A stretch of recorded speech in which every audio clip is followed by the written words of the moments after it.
there is potentially no better way to reach isolated, endangered young men than through esports. I think a lot of people, when they think of esports, they actually think of video gaming.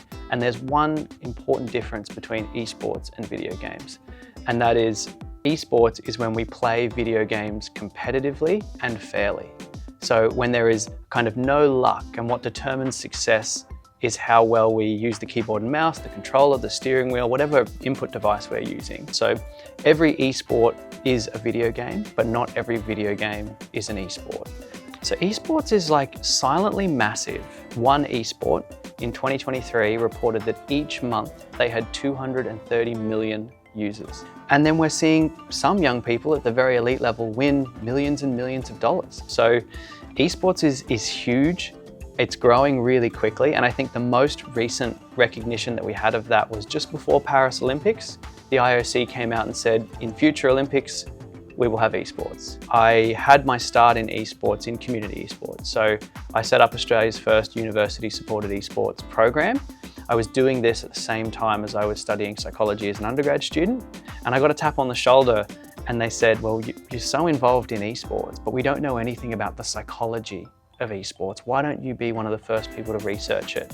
And so then that seed just grew roots, and I jumped into a PhD instead of going and becoming a psychologist. And that's when I started in research. And so I started exploring stress, and we wanted to understand, do the best players in esports cope with stress differently?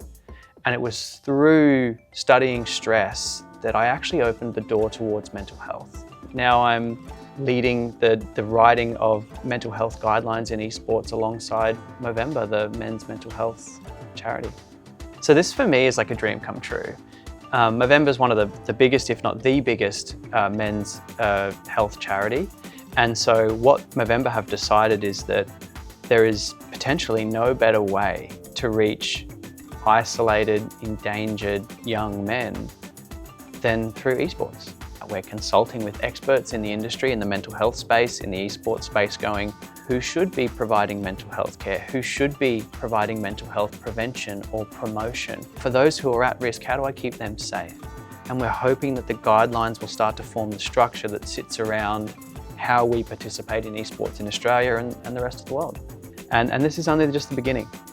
Southern Cross University has just started in esports. Esports itself as an industry is just starting. And although we're already leading the way, we plan to keep moving forward at 1,000,000 miles an hour and protect and influence everyone in Australia that plays esports.